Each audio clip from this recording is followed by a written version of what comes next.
Bonsoir, papa.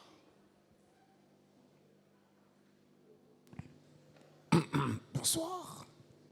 Merci encore pour l'opportunité que vous nous accordez de tenir encore une nouvelle fois cette session de Biblical qui, pour ce soir, est intitulée le prophétique.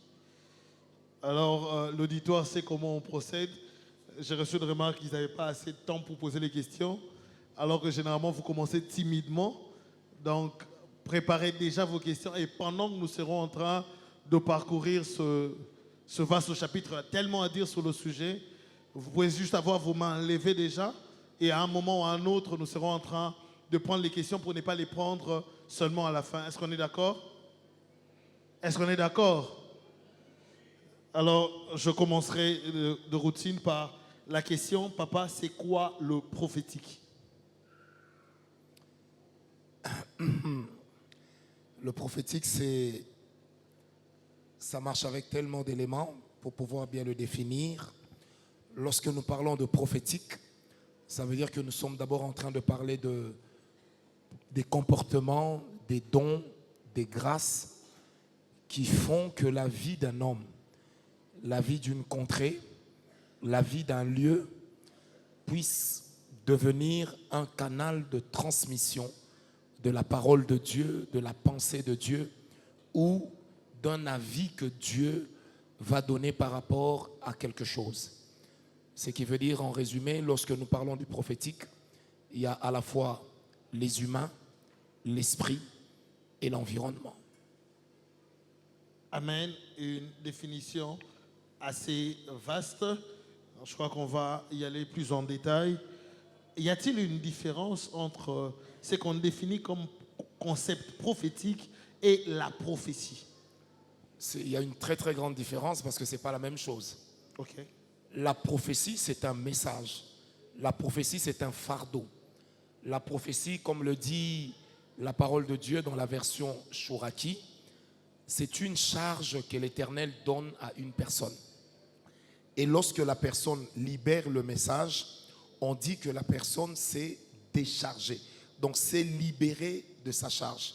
C'est pourquoi prophétie veut simplement dire parler avant. C'est-à-dire une prophétie n'est considérée comme telle que lorsqu'elle est sortie avant que l'événement ne se soit passé. C'est pourquoi il y a le prophémie qui veut dire le message ou la chose que je porte. Ça, c'est la prophétie. Maintenant, le prophétique, il y a l'homme aussi dont la vie devient un modèle, dont la vie devient l'indicateur de ce que le Seigneur est en train de faire, soit dans la vie des autres, soit dans la vie de la contrée dans laquelle il évolue, dont lui est le message, dont lui est le présage. C'est pourquoi dans chaque génération, Dieu élève des généraux dont le rythme de vie, que ce soit dans le ministère, tout comme dans le quotidien, devient le message que Dieu donne à toute une génération. On dira par exemple que Israël, en tant que nation, est prophétique. Okay. Pourquoi? Parce que tout ce qui se passe en Israël indique le temps que nous appelons l'horloge eschatologique.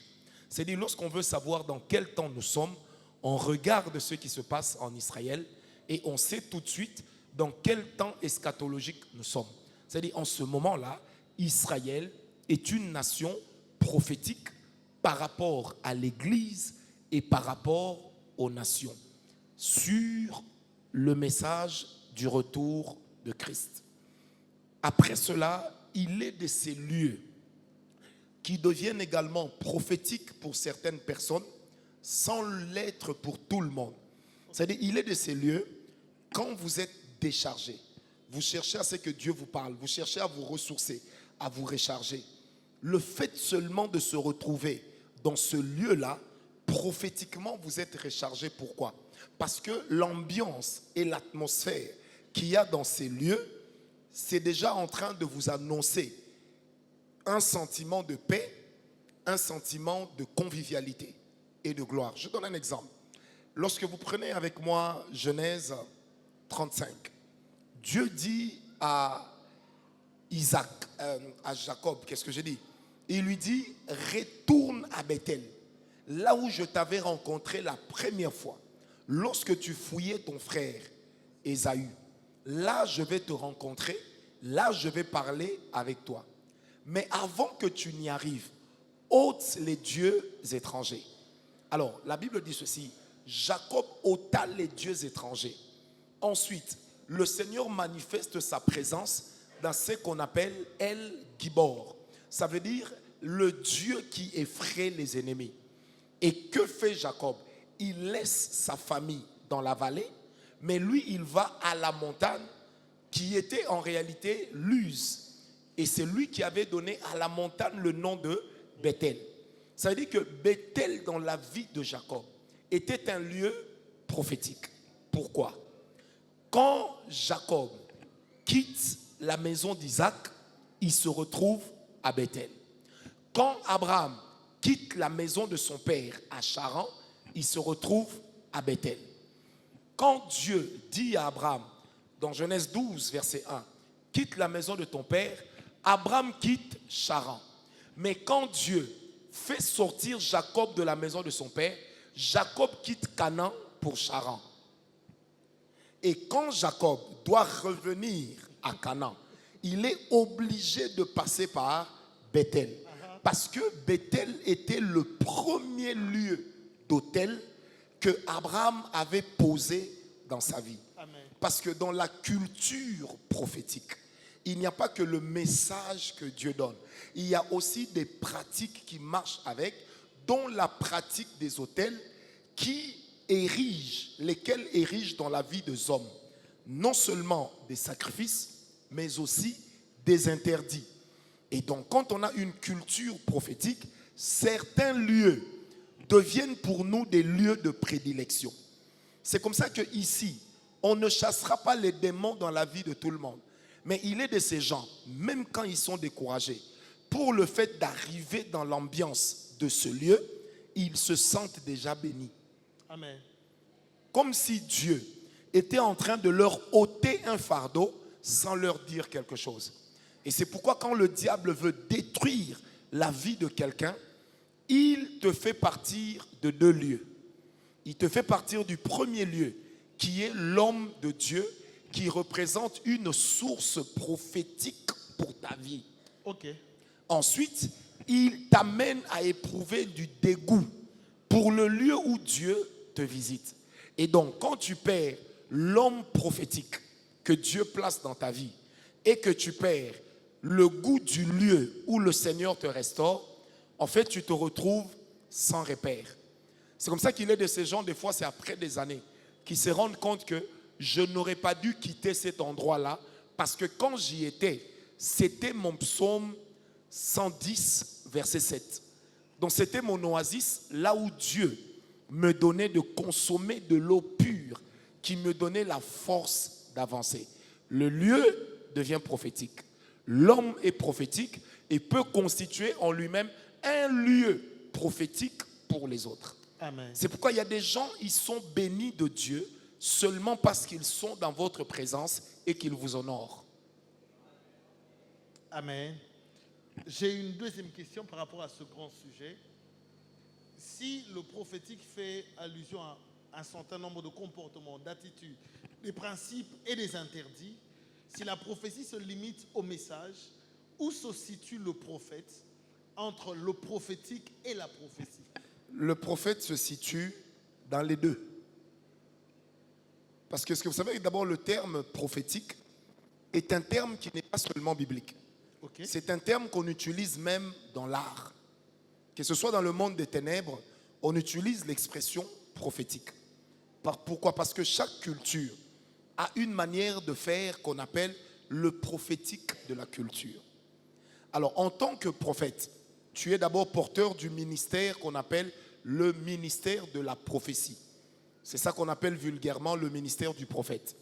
Après cela, il y a la prophétie en elle-même qui est le contenu du message qu'on porte ou qu'on apporte. Le prophète porte. Okay. Alors, quand vous lisez la parole de Dieu, vous allez vous rendre compte d'une chose. Dans 1 Samuel 9, lorsque Saül arrive chez Samuel, la Bible commence par présenter qui est Saül. Ensuite, lorsqu'il arrive chez Samuel, quand Samuel doit oindre Saül, il l'emmène sur une table là où il y a 30 personnes. Et ils sont en train de manger des ailes de poulet. Mais il ne dit pas devant eux ce que Saül sera. Et c'est le lendemain qu'il va le dire, qu'il va le oindre et qu'il va le libérer. Mais quand il le libère, il lui dit, tu rencontreras une troupe de prophètes. Nous ne sommes pas encore là-bas. Mais restons dans 1 Samuel 9. Samuel avait une culture prophétique. En tant que prophète, Samuel avait une culture prophétique. Les 30 personnes qui étaient avec Samuel, étaient des personnes que Dieu avait choisies. Pourquoi 30 ? Parce que 30, c'est le chiffre de la maturité. Ça veut dire que Dieu cooptait Saül comme ayant la maturité de diriger son peuple.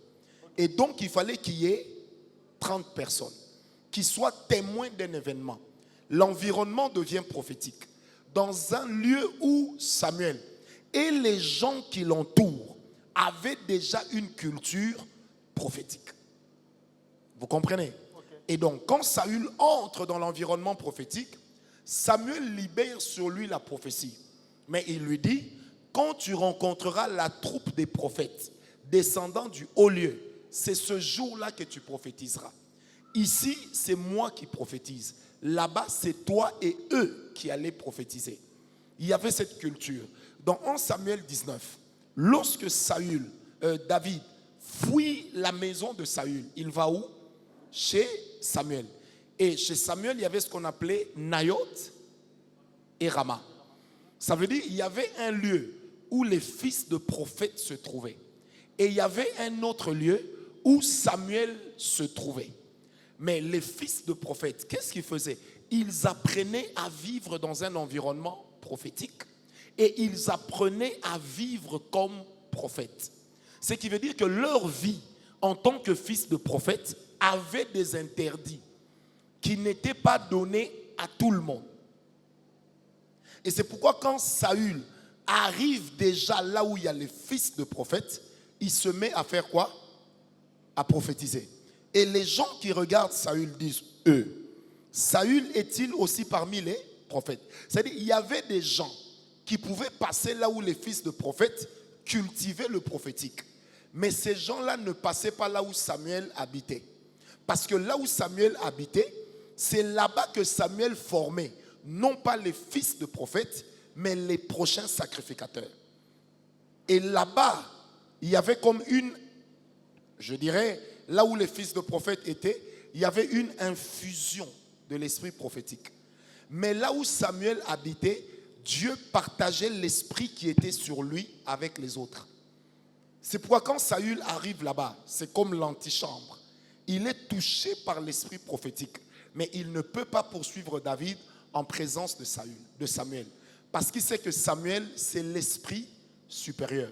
Et que là où Samuel habite, il y a une plus grande concentration de la présence de Dieu. Mais la présence de Dieu avait déjà commencé. Là où il y avait les fils de prophètes qui cultivaient une attitude et une vie prophétique. C'est pourquoi j'explique que le prophétique, c'est une manière de vivre, c'est une manière de faire, et ça marche avec des interdits. Amen. Avez-vous déjà entendu l'expression « sois prophétique » ? La salle, on a déjà entendu ça, n'est-ce pas ? On te donne un message, on te dit « mais tu n'es pas prophétique ». Bon, vous savez, le problème aujourd'hui, c'est que l'Internet a créé beaucoup de grands. Ok. Mais en réalité, il y a beaucoup de... Il se trouve aujourd'hui plusieurs personnes, sans les minimiser, qui n'ont pas appris c'est quoi le prophétique. Moi, des fois, je vois des gens sur Internet écrire « Si quelqu'un est prophète, qui ne donne pas les noms et les adresses, il n'est pas prophète. » Je disais à quelqu'un, mais même quand vous lisez dans la Bible, Jésus ne l'a fait que 2 fois. Pourtant, c'est lui le fabricant des prophètes. Quand vous lisez Moïse ne l'a fait aucune fois. Pourtant, c'est lui le fabricant des sacrificateurs. Donc, ça veut dire que le prophétique va au-delà de cela. Mais lorsqu'on veut qu'une personne soit prophétique, on doit lui enseigner c'est quoi être prophétique. Il y a une vie, il y a une manière de faire, il y a des interdits. Vous allez voir, un escroc dit qu'il est prophétique. Il prophétise sur l'art de l'escroquerie dans la présence de Dieu. Papa, moi, je vais aller vraiment terre à terre. Je vais donner même le cas précis. On te donne un message et on te dit que tu n'es pas prophétique parce que tu n'as pas réagi d'une certaine manière Et comment on à réagit? ce message. Comment on réagit? On sous-entend que tu dois être excité. On Non, sous-entend que non. tu dois sceller cela. D'abord, l'excitation quand tu reçois un message est émotionnelle. Ah, c'est Ouais. pas au niveau de l'esprit. Non, c'est émotionnel. C'est émotionnel. Parce que si nous allons dans ce que l'apôtre Paul enseigne dans 1 Corinthiens 14, quand une prophétie sort, il faut donner aux anciens le temps d'analyser la prophétie Ok. et de dire si cette prophétie est vraie ou pas. De un. De deux. Si je dis à un frère, lève-toi, tu t'appelles Jarcy, vrai ou faux? D'ailleurs, tel que tu es là, est-ce que vous savez que c'est difficilement qu'il va me dire non? Il a les caméras sur lui, il a peur de passer pour un orgueilleux, il a peur de passer pour un impoli. À vous-même, on vous avait donné une prophétie un jour ici, sur votre tante décédée. On vous a dit qui est-elle? Vous avez dit c'est ma tante. Et puis on vous a dit ici, c'était dans une veille, on vous a dit on a vu un accident. Parce que tu es ici, Dieu a enlevé l'accident devant ta tante. Tu étais venu me voir le matin en pleurant, en me demandant s'il y avait des autoroutes dans les séjours des morts. Parce qu'il avait enterré la même tante 3 semaines avant. Tu es d'accord avec moi? Bien avant, oui. Vous comprenez un peu? Maintenant, qu'est-ce qu'on peut dire en ce moment-là? Quand on t'a donné la prophétie, j'ai vu que tu avais bien réagi. Le prophète était content, mais il ne savait pas qu'il avait menti sur la suite. Parce que même dans la culture prophétique, tu dois t'arrêter là où Dieu s'arrête. Comment toi tu veux dépasser celui qui te donne le message? Moi-même ici, on m'avait donné un jour un message disant tu connais telle personne. J'ai dit oui, mais c'est la personne que j'allais épouser avant ma femme. Et puis on me donne un message en disant voilà, on est en train de la voir se battre pour revenir. Pendant qu'on me disait qu'elle se bat pour revenir, elle venait de faire son 2e enfant. Et elle et moi, on parle très bien et nous sommes des amis. Et même ma femme le sait. Mais j'ai dit au prophète dans mon bureau, j'ai dit, mais petit, toi, tu peux tuer le mariage de quelqu'un?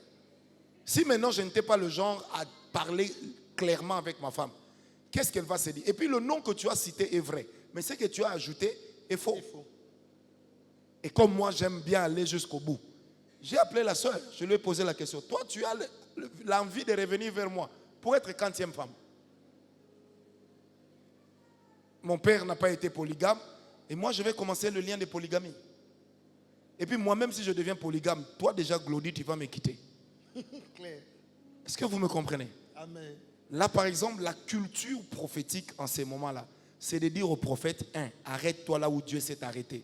2, donne-moi le temps de digérer ce que tu es en train de me dire. Amen. Parce que des fois quand tu suis certaines prophéties qui nous mettent dans l'ébullition, en réalité, tu vas voir que ce sont des prophéties qui sont vides. Moi, je vais te dire, tu t'appelles Glody Kitoko, tu es né en telle année, ta maman est telle, ton papa est tel. Sous cette ébullition, je dis, Dieu est en train de te bénir. La seule prophétie qu'il y a dedans, c'est quoi? C'est Dieu est en train De te bénir. de te bénir. Est-ce que dans ce cas, les détails sont importants dans l'exercice du prophétique? Les détails sont importants, mais ce ne sont pas les détails qui font la force de la prophétie. C'est pourquoi certains jeunes gens ici touchent au fétiche. Certains jeunes gens consultent les Facebook des gens pour trouver des détails. Et il va te dire le nom que tu as mis sur Facebook qui n'est pas ton vrai nom. Parce qu'on est avide de détails. Donc il faut déjà savoir à quelle école on appartient. Le message de Dieu, ça ne vient pas pour impressionner. La prophétie n'est pas là pour te traumatiser. La prophétie n'est pas là pour te mettre hors de toi. La prophétie est là pour te rassurer, pour te reprocher, pour t'édifier, pour te bâtir et te construire. Amen. C'est ce que l'apôtre Paul dit dans 1 Corinthiens 14. Lisez tout le chapitre. Il parle exclusivement de la prophétie. J'ai une autre question. Est-ce qu'un prophète peut être en mesure de donner des messages de prophétie sans être prophétique? Oui, C'est là où ma nuance est. oui, il peut donner des messages sans être prophétique, parce qu'en ce moment-là, le prophétique va se résumer sur la manière de donner les prophéties. Il peut être sauvage et il dit à quelqu'un, frère, lève-toi. J'ai vu que tu vas mourir dans 3 jours. Mais quand il rit en parlant à quelqu'un de sa mort, il n'est pas prophétique. Puisque dans le prophétique, il y a le cœur et le tempérament de Dieu avec lequel tu libères le message. Ok. Ce n'est pas ton message. Ok. Ce n'est pas de ta vie dont il s'agit. Il ne faut pas minimiser la chose à laquelle Dieu lui-même donne de la valeur. Sinon, ce serait une aberration. Donc là, le prophète a donné la prophétie. Mais il n'a pas été prophétique. Puisqu'il y a la manière de faire. Aujourd'hui, les enfants de Dieu reçoivent beaucoup de messages. Ils reçoivent beaucoup de prophéties qui concernent leur vie, qui concernent leur destinée, leur environnement de vie. Comment vous orienterez quelqu'un dans sa marche chrétienne à être prophétique au quotidien? D'abord, le vrai prophétique au quotidien, c'est que tu dois d'abord commencer par avoir une vie de prière et une vie de la méditation régulière de la parole de Dieu. Amen. Parce que c'est la parole de Dieu qui est l'unique prophétie qu'on ne vérifie pas. Ok. De deux, quand on a la culture prophétique, on peut accepter tout ce qu'on dit, mais on ne va pas se conformer à tout ce qu'on entend. Parce que toi seul, on te donne des prophéties par plusieurs personnes. À la fin, qui assume la responsabilité de ces prophéties-là? À la fin, qui est celui qui veille sur toi? Parce que Moïse est prophète. Il établit les sacrificateurs. Il établit les 70 anciens. Mais qu'est-ce qu'il fait? Il dit à ces gens, vous allez consulter les anciens. Eux, ils vont me consulter. Moi, je vais consulter Dieu. Pourquoi Moïse ne dit pas, après le conseil de Jéthro, dans Exode 18, pourquoi il ne leur dit pas, continuez tous à venir chez moi? Parce qu'il va s'épuiser. Et parce qu'il n'est pas Dieu. Vous comprenez? Donc, chacun de nous doit apprendre à faire son travail. Je donne un exemple. Nous sommes dans une église structurée. Tu vois Maïté, tu t'approches d'elle, tu lui donnes un message. Tu n'es pas son père spirituel. Tu n'es pas son encadreur. Tu ne sais pas par quoi elle passe. Quand tu lui donnes le message, ça peut la dérouter. Pourtant, le message est venu de Dieu. Mais parce que ça n'a pas été donné avec une culture prophétique et la manière qui devait aller avec, ça peut la dérouter. Et si ça la déroute, qui est responsable? Et c'est là que je vais être clair. Or, la plupart des gens qui agissent comme ça, vous allez remarquer qu'à la fin, ils vont vous demander une offrande. C'est-à-dire que pour eux, la prophétie devient un moyen de vivre, un moyen de soutirer les offrandes. Combien de gens, même ici chez nous à l'église, nous les avons. Toi et lui, vous êtes fils du même père, mais il te demande de faire le sacrifice chez lui. Il te demande de payer la dîme chez lui, soit disant que Dieu lui a dit. Comment Dieu peut dire à quelqu'un de violer sa propre parole? Mais si Dieu commence à violer sa parole, mais fermons la Bible. Fermons la Bible, lisons les livres d'histoire ou lisons le livre de 5e des humanités, ce monde merveilleux. C'est simple. C'est parce que dans la culture prophétique, dans une église, on doit avoir un échelonnement. Tu ne peux pas, par exemple, venir, toi, Glody, tu viens me voir, tu dis, papa, j'ai tel problème dans mon foyer, je n'ai dit qu'à toi. Je prends la responsabilité. Mais le jour où ça s'empire, j'apprends que d'autres, sans que je ne sois informé, étaient au courant. Maintenant, en ce moment, la première question que je vais me poser, en réalité, qui gérait cette crise? Parce que dès le moment, il faut bien me suivre, dès le moment où tu prends un problème que tu m'as donné en tant que père, tu le donnes à d'autres. Spirituellement, tu me déconnectes de la paternité par rapport à ce problème. Yes. C'est-à-dire, même Dieu n'est plus obligé de passer par moi. Mais comme Dieu sait que je suis l'adresse pour toi, tu seras perdu. Parce que Dieu respecte ce qu'il fait et la hiérarchie qu'il établit. Est-ce que vous me comprenez? Yes. Moi, je suis ici. si je suis fils de quelqu'un ou si j'ai un encadreur.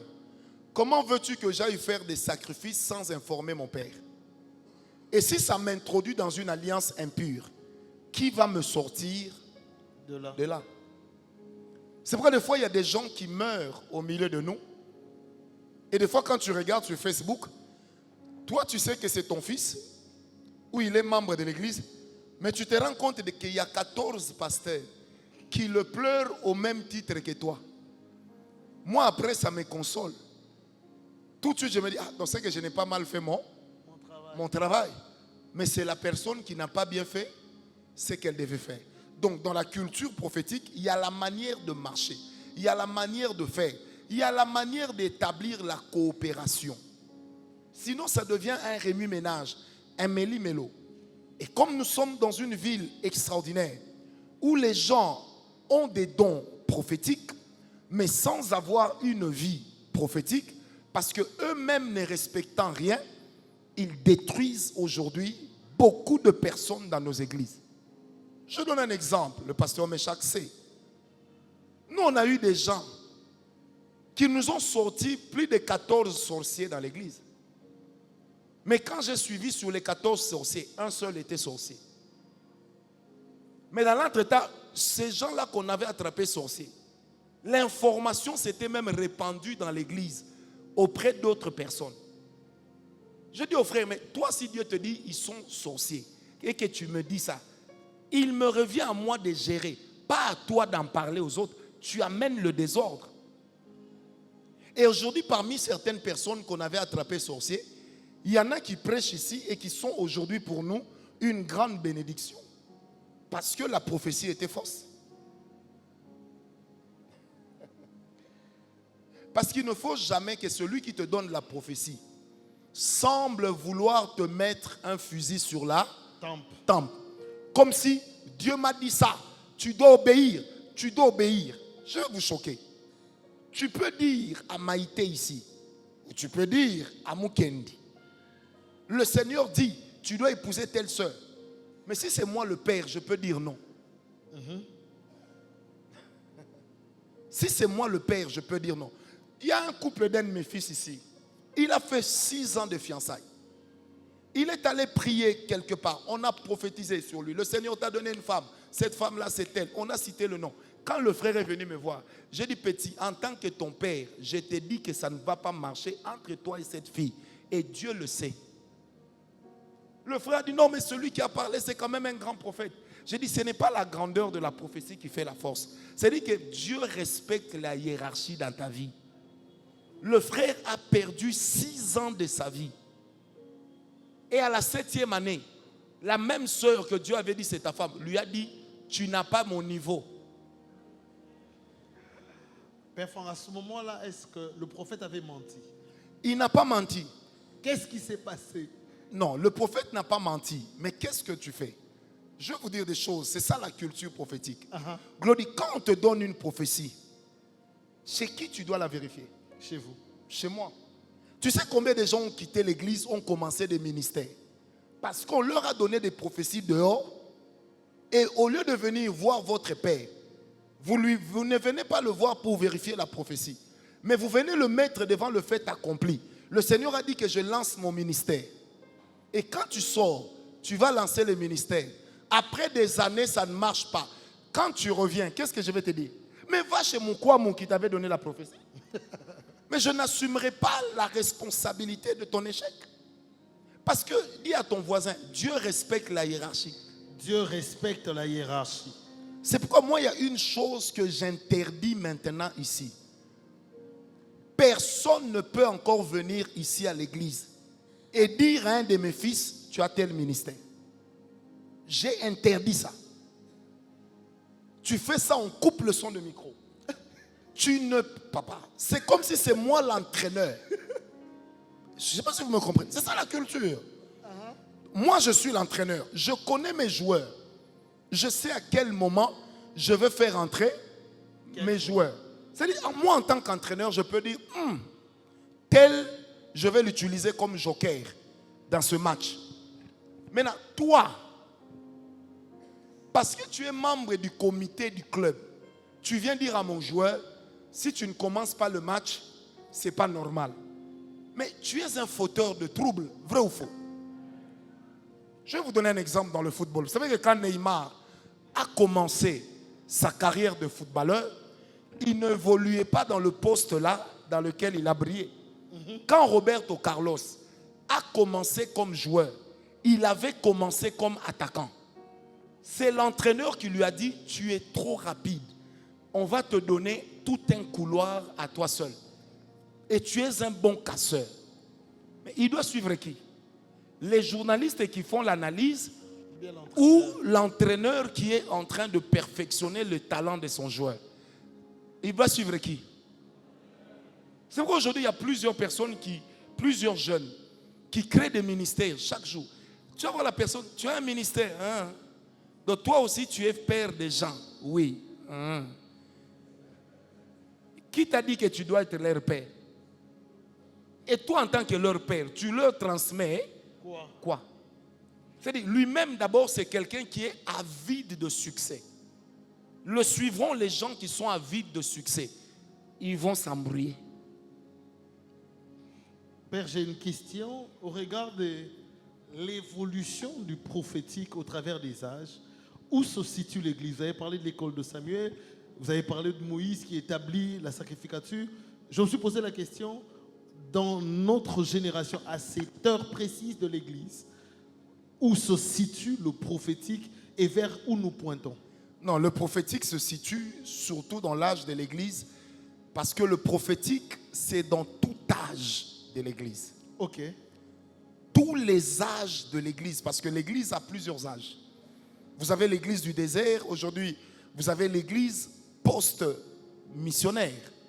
Et nous avons l'Église post-Pentecôte. Okay. Alors, à tous les âges, le prophétique doit exister. Et là, j'aimerais insister. Et les temps dans lesquels nous sommes, le prophétique est très important dans l'Église. Pourquoi? Premièrement, parce que nous sommes en train d'aller vers la grande tribulation. Deuxièmement, nous sommes en train d'aller vers l'établissement et la grande reconnaissance du ministère de Jézabel dans l'Église. Aujourd'hui, l'Église est en train d'accepter les mariages que le Seigneur refuse.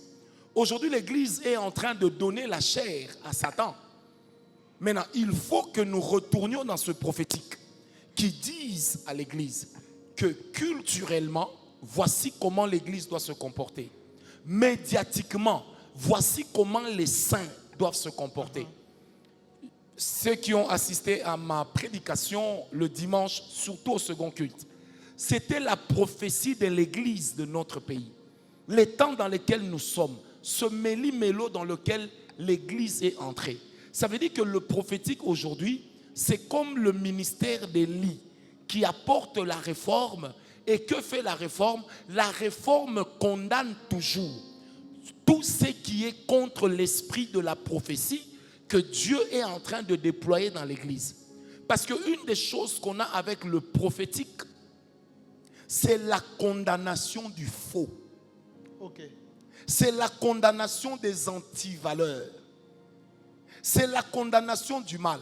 Comment voulez-vous qu'un prophète en son temps dise à sa génération qu'un chrétien ne peut pas voler dans les caisses de l'État, mais que ceux qui se disent prophètes disent il est orgueilleux ou il veut nous faire croire qu'il est plus saint que tout le monde? Ça veut dire que l'Église est en train d'être souillée. Et les prophètes applaudissent la souillure de l'Église et de la nation parce qu'ils en tirent profit. Or, le prophétique, c'est d'abord la capacité de s'absenter dans ses intérêts pour laisser les intérêts de Christ prendre le devant. C'est pourquoi dans Galates 2:20, l'apôtre Paul dit, si donc je vis, ce n'est plus moi qui vis. C'est qui vit? C'est Christ, c'est Christ qui vit en moi. Romains 12:1, la Bible me demande de m'offrir vivant.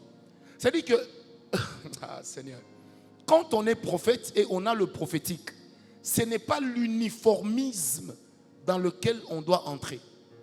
Dans le prophétique, si vous complétez avec le ministère de prophète, mon Kwamou, c'est d'abord dans la capacité d'apprendre à nager à contre-courant.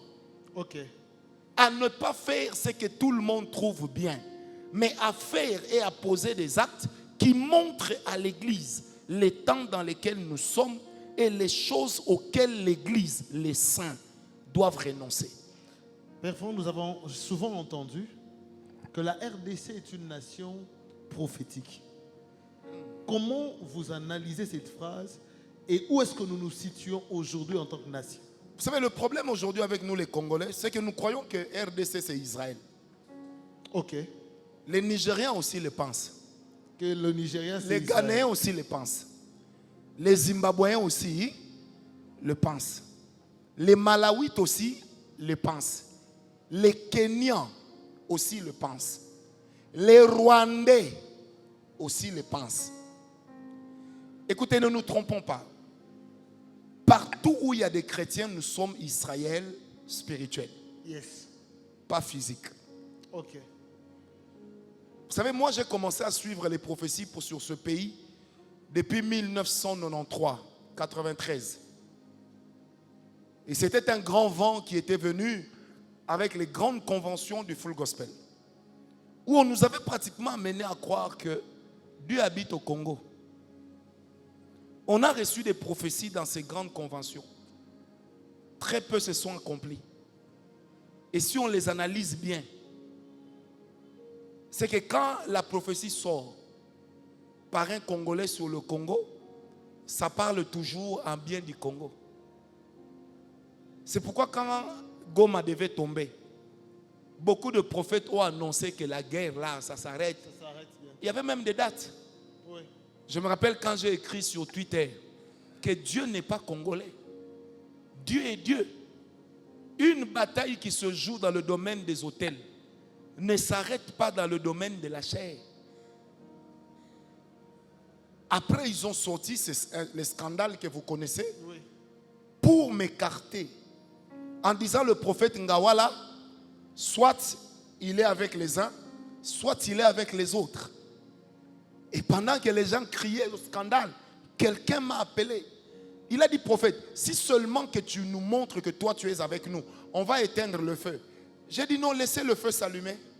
Ça s'éteindra. Pourquoi? Parce que je suis avec Dieu. Amen. Amen. Quand les gens ont dit, mais on a vu la vidéo que tu as fait, c'est comme si tu étais très triste. Non, en fait, je n'avais pas mon appareil dentaire. Je ne pouvais pas relever ma tête parce que j'avais du métal dans la bouche et on venait de me faire une opération la veille. Et c'est le Seigneur qui m'avait dit, fais cette vidéo, que les gens comprennent ce qui se passe. Mais moi, je savais ce qui se passait. C'est pourquoi je n'étais pas paniqué. Et ma femme m'a dit, est-ce que tu parviens à dormir? J'ai dit, je dors très bien. Elle m'a dit, pourquoi? J'ai dit, je sais d'où vient ce combat. Je sais qui sont derrière ce combat. Parce que les gens dans ce pays pensent qu'on est prophète quand on parle pour le pouvoir, ou on est prophète quand on parle pour l'opposition. Mais en tant que prophète, je ne peux être ni de l'opposition ni du pouvoir. Et quand je suis prophète de Dieu, congolais, qui vous a dit que Dieu doit me parler du Congo plus que des autres nations? Le Congo n'est pas l'église de Dieu. Le Congo détient une portion de l'église universelle. Le prophète, c'est un don que Dieu a donné à l'église, corps de Christ. Et surtout lorsque le prophète a la dimension de prophète des nations. Ok. C'est pourquoi vous voyez des fois les gens tombent dans des compromissions. Vous allez dire au chef de l'État, vous allez dire aux membres du gouvernement, le Seigneur dit la guerre va s'arrêter tout de suite. Mais Thierry, commencez par leur dire pourquoi la guerre a été suscitée. Qui m'a accompagné à Goma en 2020? Thierry, Jalherbe. En 2021, Oui. ils m'ont accompagné. Ils peuvent vous dire ce que j'ai annoncé. J'avais annoncé le retour de la guerre devant les autorités. J'avais annoncé pourquoi ça va revenir. C'est là que mes problèmes avaient commencé. Il y a des gens qui m'ont appelé pour me dire, toi tu te prends pour qui? Est-ce que vous comprenez? Père Franck, toujours dans cet élan, j'ai une question. Vous avez soulevé un point très important. Quand on est appelé prophète, surtout prophète des nations, on est donné comme don à l'Église. En ce moment, comment est-ce que le ministère prophétique joue son rôle au regard des 5 autres ministères? Et pourquoi il y a tellement d'opposition entre ce ministère et, disons, le ministère pastoral ou les autres ministères. C'est comme si les prophètes sont mis en marge. Pourquoi? Ils ne sont pas mis en marge, mais la plupart des prophètes mettent à mal l'église locale. Ok. Parce que vous donnez la prophétie, vous passez. Mais c'est le pasteur qui gère le quotidien des gens. C'est lui qui souffre dans le quotidien des personnes, des fois auxquelles vous avez donné des prophéties troublantes. Vous savez, j'étais jeune dans la foi. Je ne comprenais pas pourquoi plusieurs églises n'acceptaient pas les prophéties. Mais quand j'ai vu ici chez nous, église dirigée par un prophète, mais j'ai vu comment des fils de prophètes sont parvenus à créer le désordre dans la vie de certaines personnes. J'ai compris qu'il y avait lieu de laisser chacun faire son travail, mais dans le respect de la hiérarchie, parce que Dieu respecte la hiérarchie. Vous allez voir mon fils ici, Dimitri, il va venir me voir, il dit, papa, j'étais à la prière quelque part, le Seigneur a dit au prophète que j'abandonne mon travail, que j'aille aux États-Unis, il va me bénir là-bas. Des fois, c'est le contraire de ce que Dieu m'avait dit pour lui. Okay. Mais dès qu'il vient me dire ça, d'abord, il me dégrade. Ça crée un désordre. Et si je ne comprends pas le mouvement prophétique, je vais haïr. Je ne sais pas si vous me comprenez. Yes. Je vais haïr. Le problème aussi, c'est quoi? Nous avons amené nos fidèles à penser que le prophète était au-dessus des autres ministères. Alors que chacun doit simplement jouer son rôle. Qui a encadré Paul après qu'il ait rencontré le Seigneur sur le chemin d'Emmaüs? Ce n'était pas un apôtre, c'était un ancien. Mais c'est un ancien qui a encadré quelqu'un qui est devenu apôtre. Et c'est après que ce monsieur-là a rencontré Jean, Jacques et Pierre. C'est plus tard. Donc le respect doit être là. Chaque ministère doit faire son travail. Et puis vous voyez, aujourd'hui quand les gens nous observent, ils ont comme l'impression que être pasteur, être prophète, ça paye mieux que être pasteur. Moi je fais les deux. Et je peux vous garantir une chose. Ce qui paye bien, c'est la grâce de Dieu. Je connais des prophètes qui souffrent. Je connais aussi des pasteurs qui souffrent. Moi, j'ai passé des années sans diriger une église, sans prêcher à gauche ou à droite, parce que le Seigneur, pendant des années, m'avait interdit de le faire. Mais ça a été les moments où Dieu m'avait pris en charge. Ça a été le moment où les gens m'appelaient par mon numéro en me disant que je dormais, le Seigneur m'a donné ton numéro et il m'a dit de te donner autant. Si Dieu vous appelle au ministère, laissez-lui aussi le temps de vous former et donnez-lui le temps de vous prendre en charge. Sinon, vous devenez mendiant. Or, dans le ministère, écoutez-moi bien, la main qui vous donne cherchera à vous diriger. La main qui vous donne cherchera à vous conduire et à vous influencer. C'est pourquoi il y a des gens, quand ils viennent voir le prophète, la première des choses qu'il fait, il vous tend l'enveloppe. Tu sais pourquoi? Pour que vous alliez dans son sens. Mais si vous avez appris à dépendre de Dieu, parce qu'un vrai ministère, surtout prophétique, dépend d'abord de Dieu pour ne pas subir la manipulation même des fidèles. Parce que même en tant que serviteur de Dieu, en tant que pasteur, en tant que prophète, les fidèles chercheront toujours à vous manipuler. Une sœur amoureuse cherchera à ce que vous soyez d'accord par tous les moyens. Un frère amoureux cherchera à ce que vous l'accompagniez dans son choix. Mais si le frère est pauvre et qu'elle a envie de dire non, elle cherchera à ce que Dieu vous dise non. C'est de la manipulation. Vrai ou faux? Je n'ai pas vu de main levée. Vous n'avez pas encore de questions? Ah, il y a des questions. On va prendre les questions dans la salle pendant que le micro va circuler. J'avais une dernière question. Père Franck, comment une église peut devenir prophétique? Une église peut devenir prophétique, premièrement, lorsqu'elle laisse s'accroître l'atmosphère prophétique. En ce moment-là, c'est quoi l'atmosphère prophétique? Elle commence par une atmosphère de pureté, de sainteté. Pureté. Deuxièmement, une véritable atmosphère d'adoration. Adoration. C'est pourquoi il faut que pasteur Danis mette en dehors de la chorale les gens qui ont des belles voix, mais qui n'ont pas le sens de la sanctification. Ils amènent le feu étranger, et c'est le feu étranger qui tue le prophétique. Troisièmement, il faut que les cultes soient conduits par le Saint-Esprit et non par les hommes qui modèrent. C'est-à-dire, il faut que les modérateurs viennent avec un esprit de prière.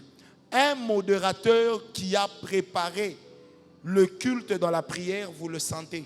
Yes. Il ne vous pousse pas à prier, il prie avec vous dans la prière. Yes. Il ne vous pousse pas à adorer. Adorons, adorons, frère, adorons. Mais quand tu me dis adorons, adorons, adorons, et toi tu fais quoi? Tu deviens le roulage À ça, qui ne conduit pas, mais qui montre la route. mais qui montre la route. Quatrièmement, il faut que la parole, l'enseignement, Yes. la prédication Yes. soit prophétique. Amen. Vous savez combien de fois moi j'ai changé les enseignements et les prédications à la Sur la chair? chair. Vous savez combien, ceux même qui sont au balcon, qui regardent souvent mon iPad, 95% des fois, je prêche l'iPad éteint. Yes. Et souvent, je fais semblant de lire pour respecter juste ce qu'on m'a appris en théologie. Pourquoi? Parce que je suis comment Dieu me dirige. Et il y a des gens qui disent, mais le prophète a prêché ma vie. Il a prêché ma vie. C'est sûr qu'on l'a renseigné. Comment on m'a renseigné? Quand Dieu me conduit, je ne prêcherai pas la vie des moustiques, ni des souris, mais je prêche la vie des hommes. Et Dieu qui connaît toutes nos vies ici, va travailler pour nous rendre purs. Si par exemple je dis que entre ces deux rangées, il y a une sœur qui sort avec le mari de quelqu'un depuis 3 ans. Est-ce que j'ai prêché sa vie? Non. Est-ce que je l'ai pointé? Non. Si elle refuse de se repentir, elle a des démons. Ah. Et elle aime ces démons.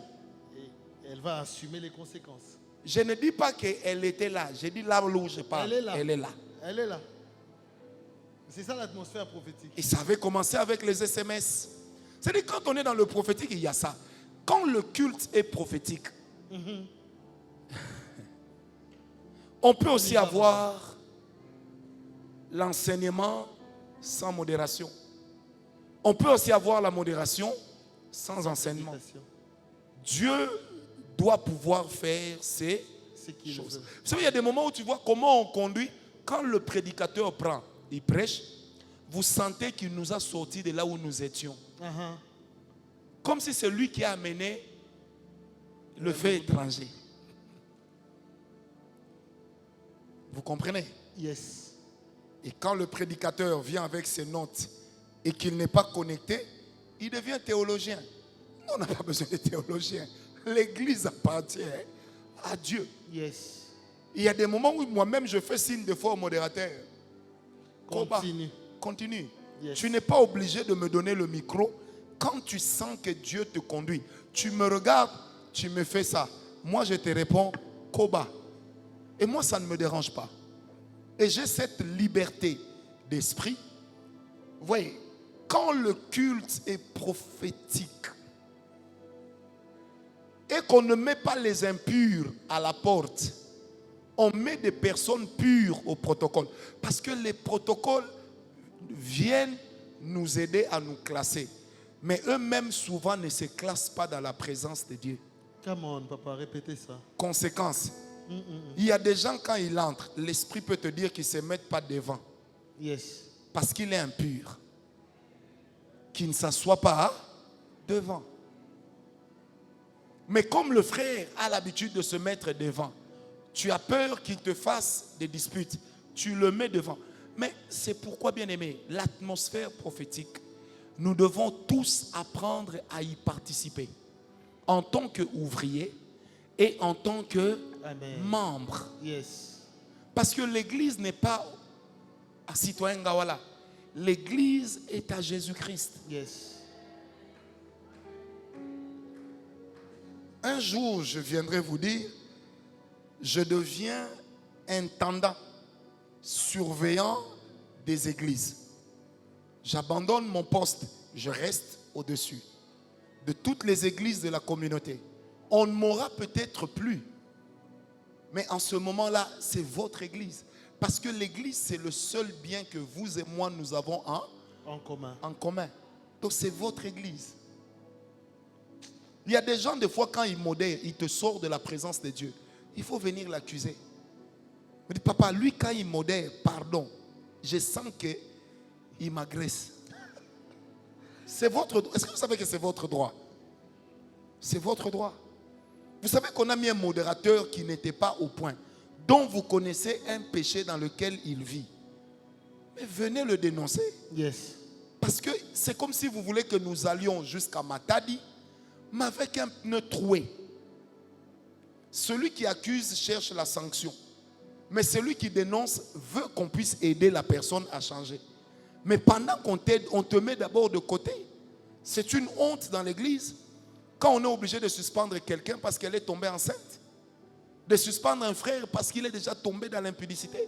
Mais quand il se rapprochait de l'impudicité, pourquoi la sœur ne l'avait pas dénoncé? Père Franck, une dernière question pour ma part.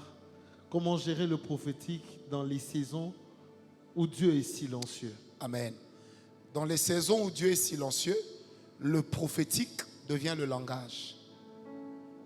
Ça veut dire quand Dieu est silencieux, la parole qui revient le plus souvent dans l'enseignement et dans la prédication fixe la saison dans laquelle nous sommes.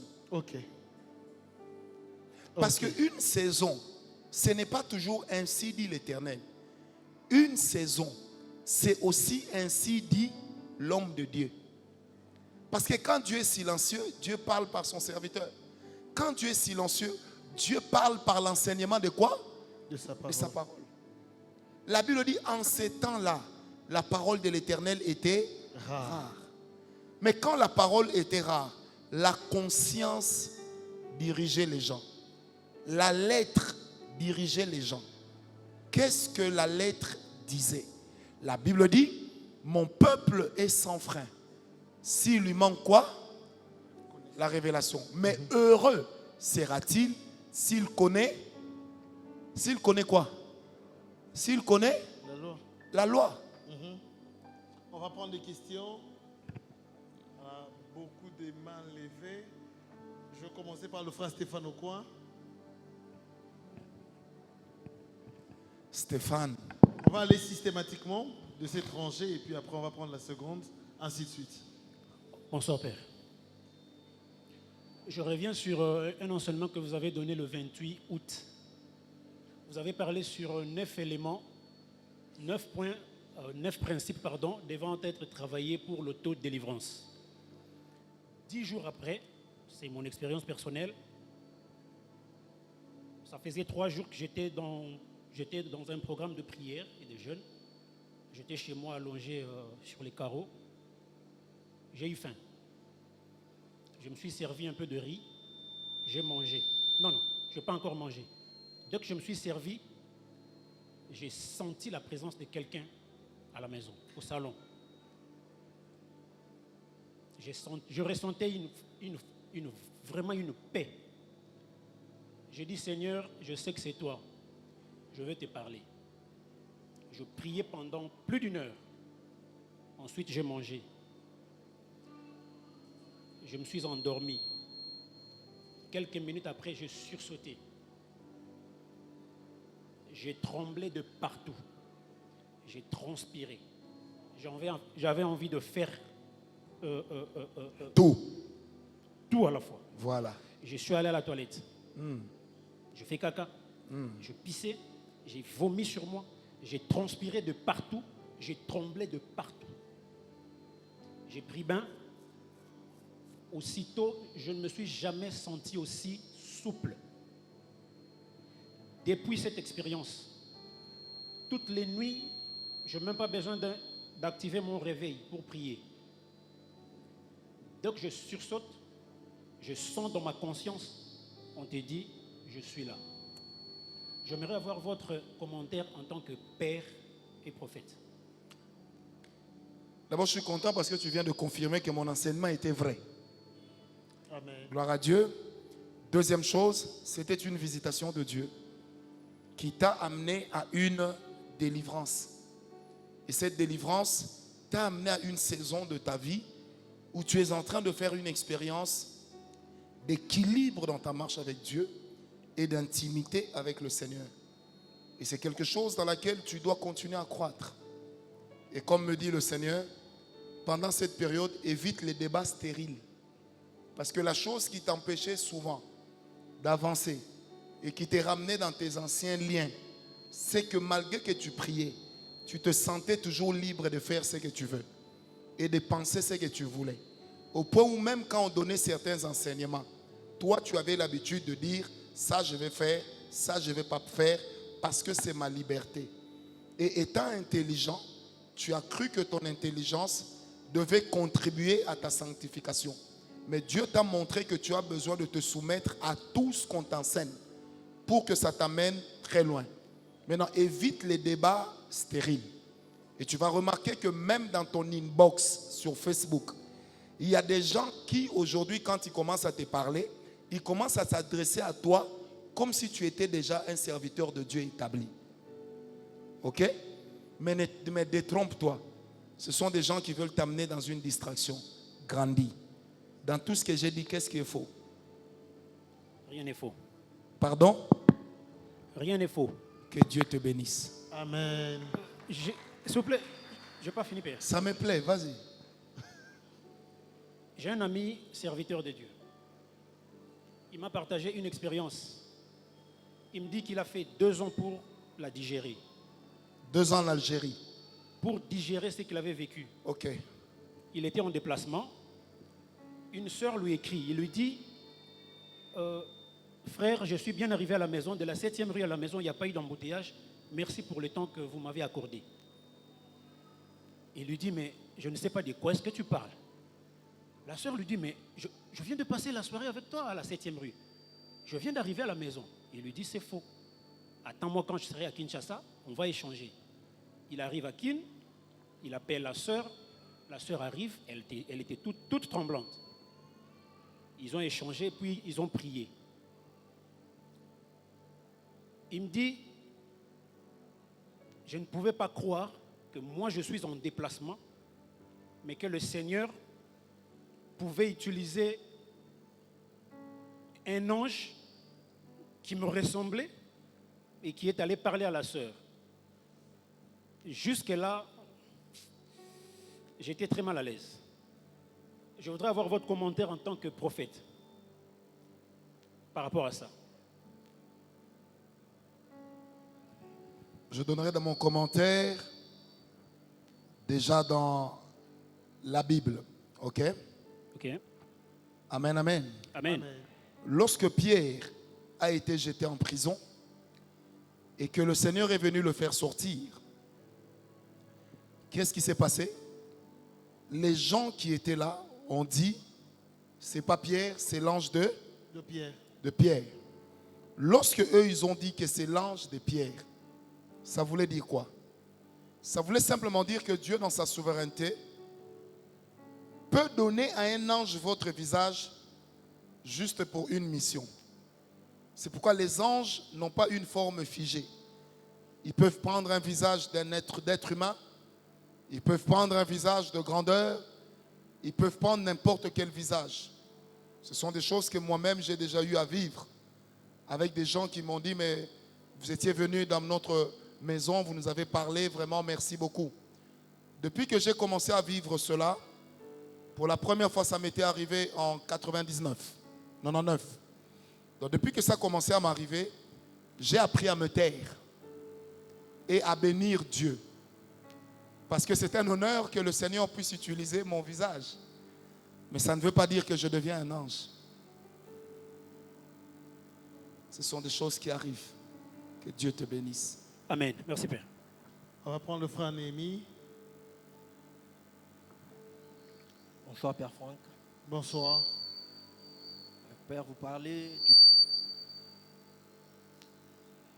parlez du prophétique et j'aimerais savoir, y a-t-il une différence entre un voyant et un prophète? Et si tel est le cas, c'est qui un voyant et c'est qui un prophète? Ma deuxième question, c'est de savoir, est-ce que c'est possible d'être prophète et de ne pas donner de message prophétique ou bien encore de ne pas voir? Parce qu'on dit que souvent, si tu ne vois pas, tu n'es pas un prophète. Et la dernière des choses, j'aimerais savoir, c'est quoi ce qu'on appelle des gestes prophétiques? Parce qu'aujourd'hui, nous sommes en train de voir toute forme de sorte de prière et on appelle ça de prière prophétique ou bien encore de gestes prophétiques. Mon cher ami, je vais commencer par là. Est-ce que tu sais qu'aujourd'hui, il y a beaucoup de choses qu'on appelle des gestes prophétiques? En réalité, ce sont des enseignements qui sortent de certaines loges de la franc-maçonnerie et de la cabale juive. On va vous dire, un prophète doit prier à telle heure, il doit prier dans telle position. C'est écrit où? J'ai connu aux États-Unis des jeunes qui cherchaient tellement à prophétiser qu'ils partaient prier au bord de la route, au bord de la rivière, nus, à minuit. Et aujourd'hui, je les connais bien. Ils ont développé une impudicité que vous ne trouvez même pas chez les prostituées. Mais dès qu'ils se mettent à prophétiser, c'est extraordinaire. Deuxième chose. Dans la parole de Dieu, il y a à peu près 18 types de prophètes. Lequel êtes-vous pour dire que le prophète doit faire ceci, il doit faire cela? Chacun enseigne et ne prêche que par rapport à sa propre expérience. La Bible dit dans 1 Samuel 9, verset 9, que lorsque Saül a été conduit par le travailleur de son père, il lui a dit, allons voir quelqu'un qui est un voyant. Mon retour n'est pas bon. Parce que c'est comme ça qu'on appelait les prophètes à l'époque. Je vais revenir dans cette exégèse-là. Les prophètes à l'époque, on les appelait les voyants. Pourquoi? Pas parce que la Bible le voulait, mais parce que la nation d'Israël subissait l'influence très forte des nations qui étaient aux alentours, notamment la Mésopotamie, qui avait récupéré certaines cultures de Babylone en tant que royaume et de l'égyptologie en tant que grande science spirituelle de l'époque. Ok? Dans le ministère de prophète, il y a deux grands volets. Il y a la prédiction et il y a la voyance. Ce sont les deux grandes dimensions du ministère de prophète. Dans la prédiction, il y a le fait qu'on annonce les choses qui doivent arriver. Mais il y a aussi des choses que la vie que tu mènes doit en elle-même annoncer les choses qui doivent arriver. Le plus grand message que les prophètes ont amené dans le monde, trouver son calendrier, son tableau, dans la vie qu'eux-mêmes menaient. Est-ce que tu comprends? Osée a été un prophète de pardon et de restauration. Et le Seigneur lui avait demandé de pardonner à une femme qui était devenue prostituée, qu'il a ramenée dans la maison. Il a prouvé le message du pardon et le message de la restauration, dont lui était la vie. Ésaïe était le messager du Christ. Ésaïe a fait caca sur la place publique. Il a mangé son caca. Ésaïe s'est promené nu pendant 3 jours, alors que Ésaïe faisait partie des notables de son temps. Parce que Dieu voulait montrer à Israël la vie que Israël menait devant Dieu. C'est-à-dire le prophète, dans sa prédiction, il annonce ce qui arrivera, mais il démontre aussi ce qui arrivera au travers de sa vie. C'est pourquoi le même Ésaïe va dire, moi et les enfants que Dieu m'a donnés. Il ne parlait pas de ses enfants dans la chair. Il parlait de ses enfants en esprit, puisque nous étions à l'époque de ce qu'on appelait les écoles de prophètes. Et celui qui avait initié les écoles de prophètes, c'était Samuel. Tu me comprends? Alors, à partir de ce moment-là, la prédiction, c'est un message, mais la prédiction, c'est aussi la vie du messager. Parlant maintenant de la voyance.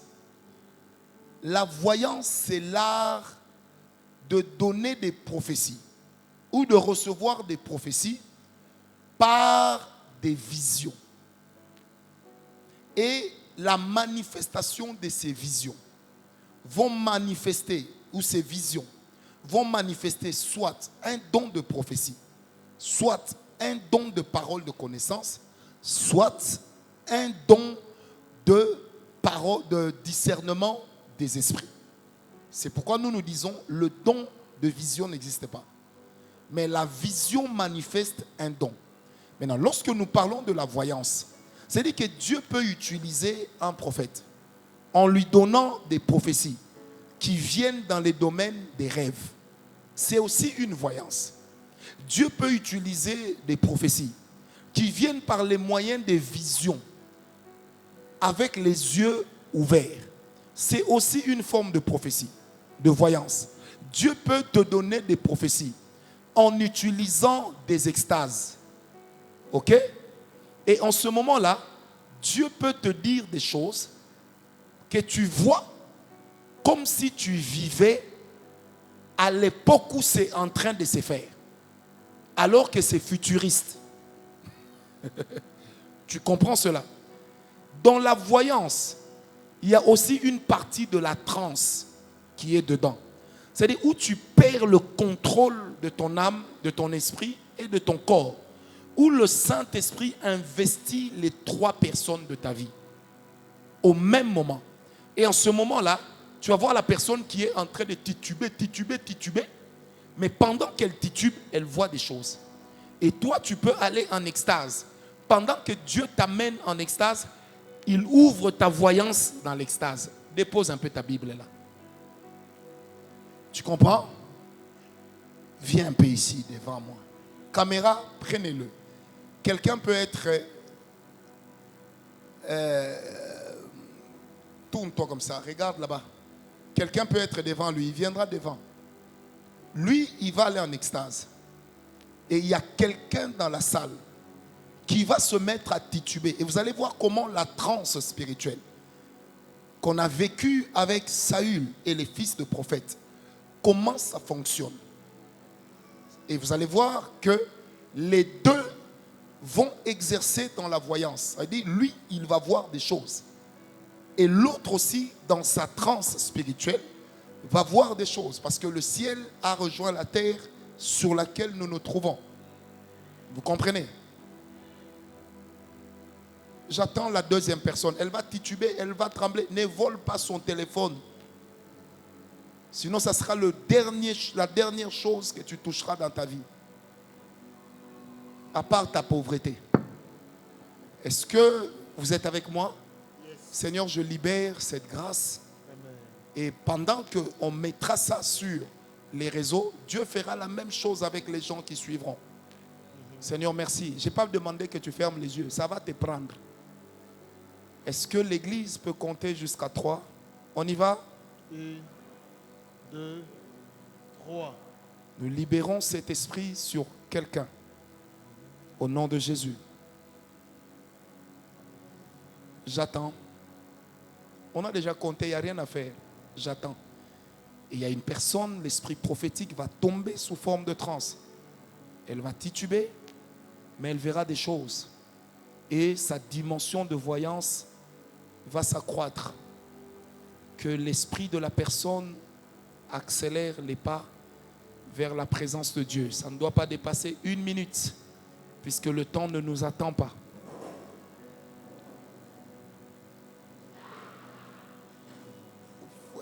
Laissez-la.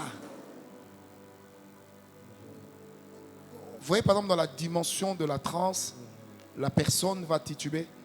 Tous ceux qui sont devant, levez la main droite. Je dois maintenant trouver une personne devant pour que la démonstration puisse être bien filmée. Est-ce que l'église peut compter jusqu'à 3? Non, 1. Commençons. 1, 2, 3. Une personne devant va être touchée de cette façon et elle va entrer dans une transe spirituelle et nous allons tous voir comment ça va se déclencher. Automatiquement. Comment même quand elle sera par terre, elle va continuer comme une personne qui convulse. Ce n'est pas elle qui le programme, c'est Dieu, l'Esprit.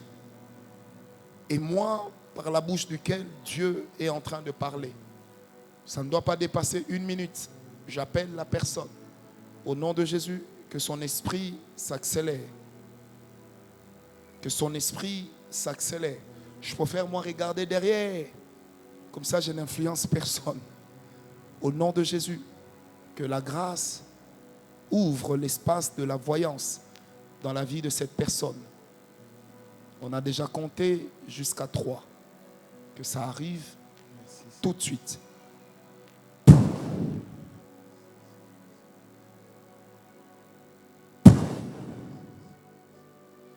Ouais. Dans les oreilles de la personne, c'est comme des explosions. Et que ça se passe au nom de Jésus. J'attends. Le reste de la salle, nous les regardons. On attend d'où ça vient. Moi, je ne vous dis pas où.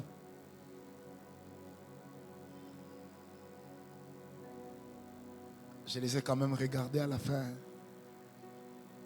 J'attends, mais je ne vous dis pas où. C'est une grâce qui m'a beaucoup visité dans ma vie.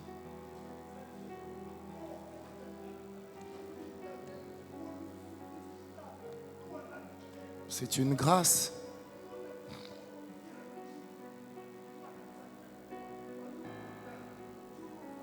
C'est un début, hein? C'est un début. Comptez 30 secondes, quelqu'un qui a une montre regarde 30 secondes et vous allez voir comment ça va devenir fort. Comment vous aurez l'impression qu'ils sont en train de perdre le contrôle de leur corps. Mais ils ne vont pas se déshabiller comme Saül. Vous voyez, ça aussi c'est une forme dans laquelle l'esprit les investit pour qu'ils vivent la voyance. Ça va vite, ça va vite, ça va vite. Moukouamou, lève-toi, sors de ta rangée. Je vais te flinguer. Moukouamou. Dieu va te bénir financièrement fort, mais sois seulement honnête. Tu as compris? Et sois régulier dans tes dîmes. Tu as compris? Lève maintenant tes 2 mains. Je vais te donner ce que tu as raté pendant 6 ans. Alors que Dieu t'enseignait beaucoup. Et que Dieu voulait que ton esprit prophétique soit fort. Dis, le frère qui est derrière lui, distance-toi de lui de 3 pas. Distance-toi de lui de 3 pas. Même si tu atteins là où il y a la motte là. Distance-toi de lui de 3 pas. Ok? On va prier pour Moukouamou. Qui va prier pour Moukouamou? Comment tu peux avoir un enfant, tu lui donnes le nom de Moukouamou? Lève tes mains. Vous savez pourquoi je vous fais rire un peu? Parce que quand Dieu va vous toucher, on ne vous demande pas une concentration comme si vous devriez ressembler à du beurre pourri. Non. Johanna, lève-toi, compte jusqu'à 3. C'est ma Johanna. Compte jusqu'à 3. Lui, il va aller en extase et toi, tu vas être délivré de l'esprit des morts. Mais toi-même, Johanna, enlève d'abord tes lunettes. Moi, je vais compter. Johanna, donnez. Non, pas le micro. Compte jusqu'à 3. On doit entendre. Et puis, tu vas être délivré d'un esprit de mort qui te dérange. Et puis, au même moment, l'esprit prophétique va tomber sur Moukouamou. Parce que c'est un garçon à qui Dieu va donner des inspirations très prophétiques. Même dans les chants, même dans la direction. Et jusque décembre, nous allons beaucoup l'utiliser dans la direction des cultes prophétiques, des cultes des dimanches et même des cultes de la semaine. Avec une obligation d'être sans excuse. Parce que Dieu veut l'amener dans cette dureté, cette discipline pour l'établir dans ces choses. Johanna, vas-y, compte. Voilà. Voilà. Voilà. Regardez-les, ne me regardez pas. Regardez-les, je n'ai rien à vous donner.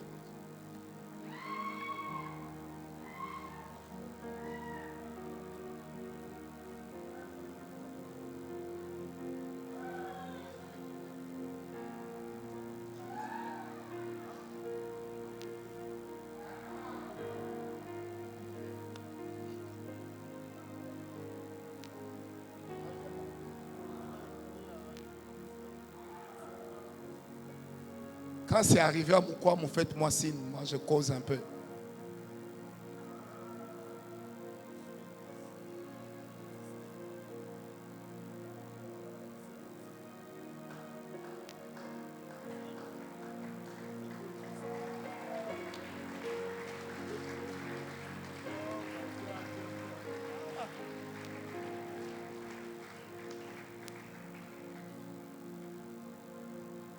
Est-ce que l'atmosphère...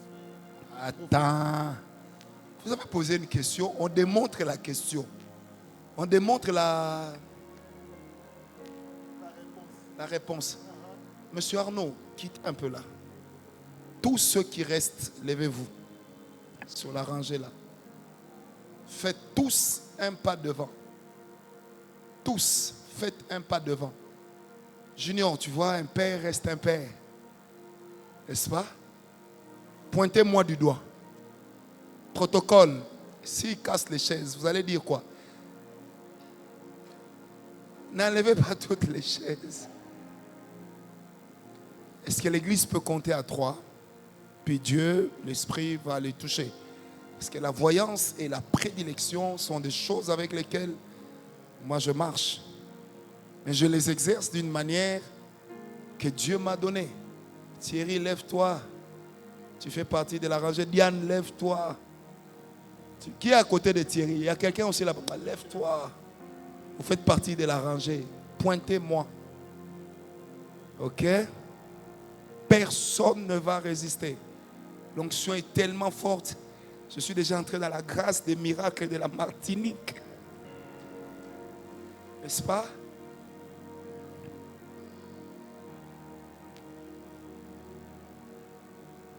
Que la grâce du Dieu qui m'a appelé, le jour où il m'a dit, tu es prophète, mais tu seras différent. J'avais cru et ça s'est attaché. Que Dieu vous ouvre le prophétique en termes de manifestation des dons, des grâces, en termes de prédilection et en termes de voyance. Paix et grâce dans vos esprits, qui est une fusion momentanée entre vos âmes et vos esprits. Que l'esprit de la prophétie qui a marché avec les apôtres, qui a marché avec les prophètes, qui a établi le sacerdoce, le fasse aussi avec vous. Église, on peut compter avec moi?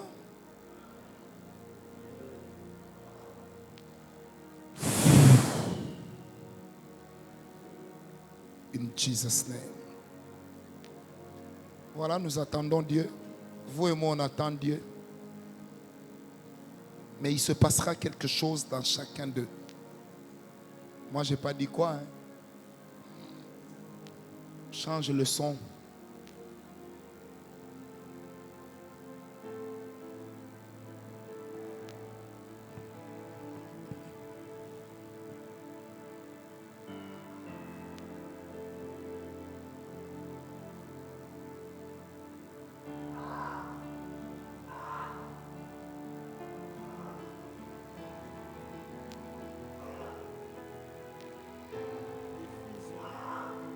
Les fils, vous avez qui sont très fins.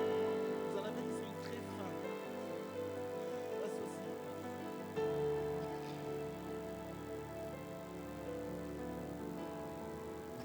Quelqu'un qui a une montre, regarde 40 secondes et puis je vais passer à autre chose.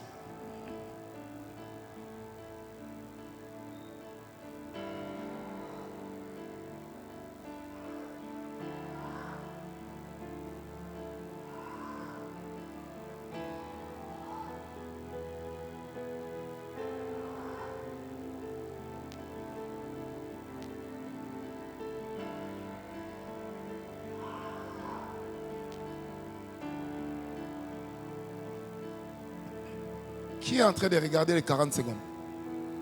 C'est prêt? Ok, Dieu soit béni. Aujourd'hui aussi, Fidèle va être touché. Waouh!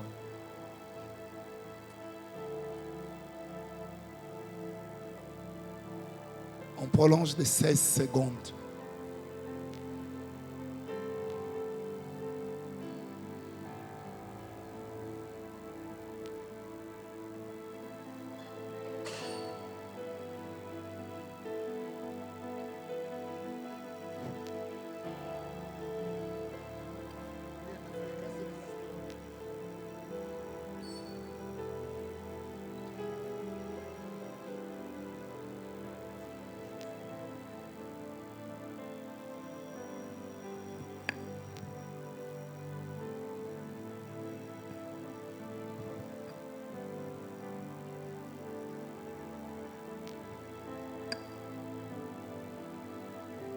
Le surnaturel enseigné par un prophète, ça se démontre.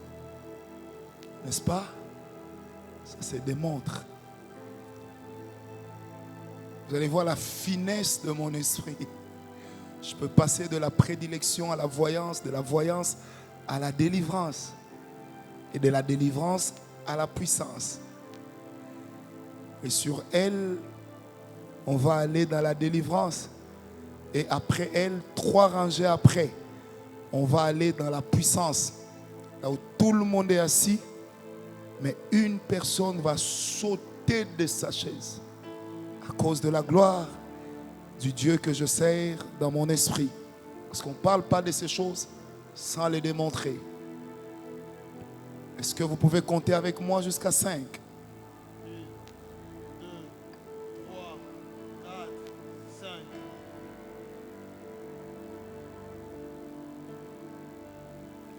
Et plus aucune malédiction ni limitation ne gardera ma fille là prisonnière. C'est fini.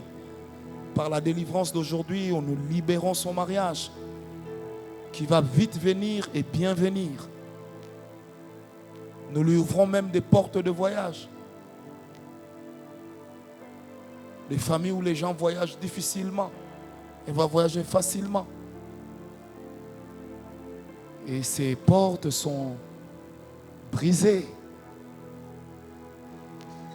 Maintenant, 3 rangées après, quelqu'un va sauter de sa chaise. Mais sa délivrance n'est pas finie.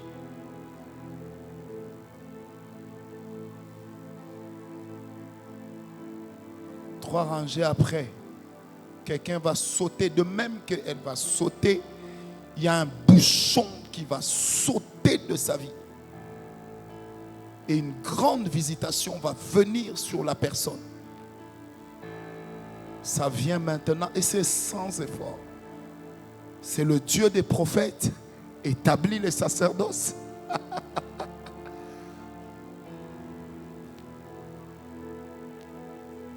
Moi, je ne sais pas 3 rangées, c'est où? Protocole, vous restez là où il y a 3 rangées après. Donc ça doit être première et puis papa, ça sera la 4e rangée.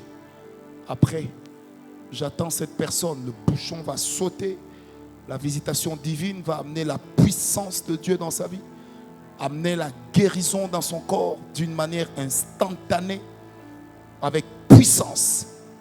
Parce que la puissance démontre la gloire de Dieu et la gloire porte la marque de l'onction et l'onction porte la marque de la divinité et la divinité c'est Dieu.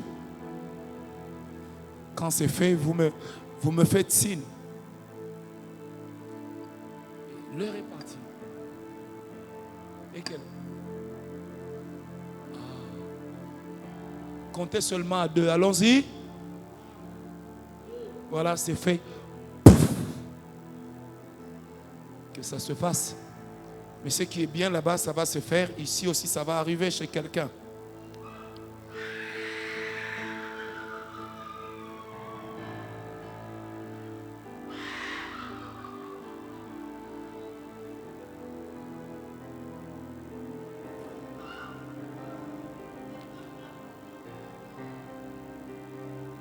J'attends le bouchon qui va sauter là-bas. Le Dieu des esprits des prophètes.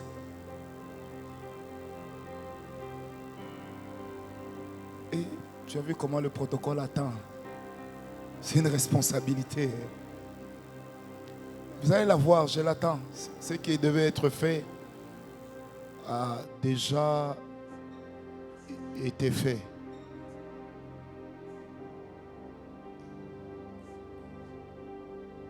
Ça a déjà été fait. Merci Seigneur pour cette grâce. Merci pour la manifestation de ta puissance. Merci pour la manifestation de ta grâce. Ô Dieu, merci pour la manifestation de ta puissance.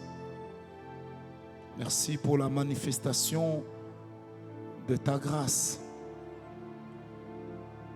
Demandez à toute cette rangée-là de lever la main vers moi. On va accélérer ça.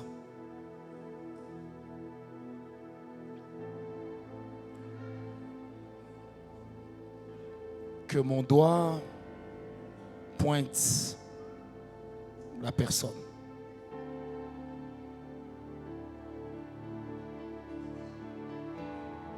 Que le Dieu de l'onction et des mystères qui est dans ma vie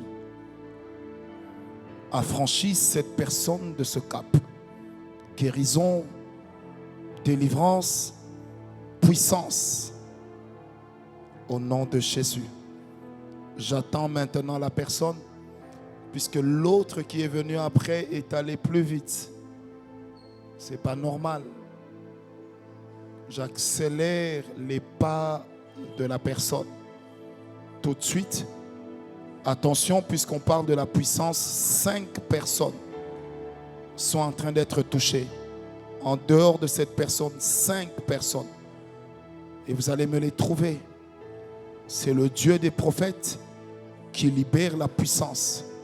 Dieu a dit à Moïse, je ferai de toi Dieu pour Pharaon. J'endurcirai le cœur de Pharaon, mais ce que tu diras arrivera. 5 personnes en dehors de cette personne.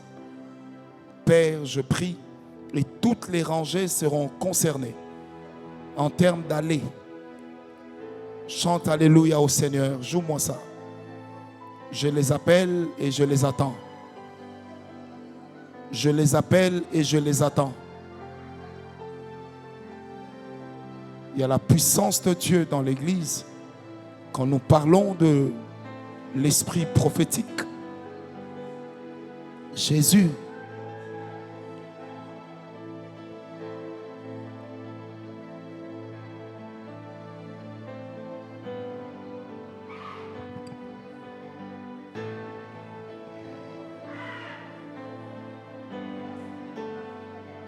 Olivier, 5 plus 1, tu me fais signe. Merci au Seigneur pour sa présence. Merci au Seigneur pour sa grâce. Jésus. Chante Alléluia au Seigneur. Alléluia. Chante Alléluia au Seigneur. Yes. Merci Jésus. Olivier, on est à combien de personnes? 3.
Seigneur, je bénis ta présence ce soir et je bénis ta puissance. Que toute l'Église lève ses 2 mains. Père, je prie qu'en présence de ton trône, là où les chérubins se réunissent et les séraphins, en présence de tes anges, par l'autorité du Saint-Esprit, au nom de Jésus. C'est ici que nous libérons la grâce de Dieu. Dans le prophétique, même sur ceux qui nous suivront à la maison. Le prophétique ne traumatise pas. Ça peut nous faire peur, oui. C'est une peur du surnaturel, mais qui ne traumatise pas. Au nom de Jésus, je prie ce soir avec le Saint-Esprit. Attention, la grâce de Dieu va descendre un peu partout. Et des dons qui marchent avec le prophétique vont s'ouvrir dans plusieurs vies. Des dons de prophétie, de paroles de connaissance, de paroles de sagesse. Ça va s'ouvrir dans la vie de plusieurs personnes. De paroles de connaissance, Seigneur Dieu. Attention, ça sera fort. Sur 17 personnes. En entraînant toutes sortes de manifestations. Que le Dieu que je sers dans mon esprit, au nom duquel je libère.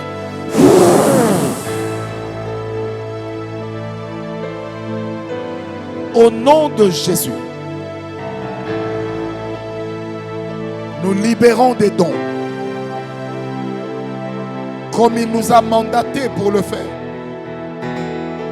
Quand l'apôtre Paul dit, je désire venir parmi vous, afin de vous faire part de certaines grâces qui sont les miennes. Ce soir, recevez des grâces dans la guérison, dans la délivrance, dans la voyance, dans la prédiction. Recevez des dons.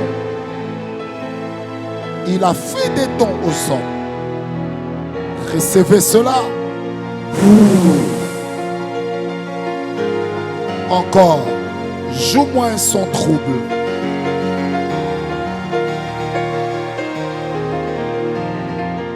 Et attention à toi-même, j'alerte. Parce que Dieu va t'ouvrir les horizons. Et il va te donner des opportunités. Tu vas être découvert par des producteurs. Grâce sur grâce, sur grâce, sur grâce. Merci Jésus. Merci pour ta présence. Merci pour ta grâce. Merci pour ta grâce. Mais ce n'est pas fini encore. Mais ce n'est pas fini. Que la grâce continue de couler, d'opérer des signes et de faire du bien aux saints. Ainsi, j'ai clôturé ce biblical consacré au prophétique. Et autre chose sera enseigné dans l'école des mystères. Paix et grâce. Ceux qui le peuvent disent avec moi, Amen.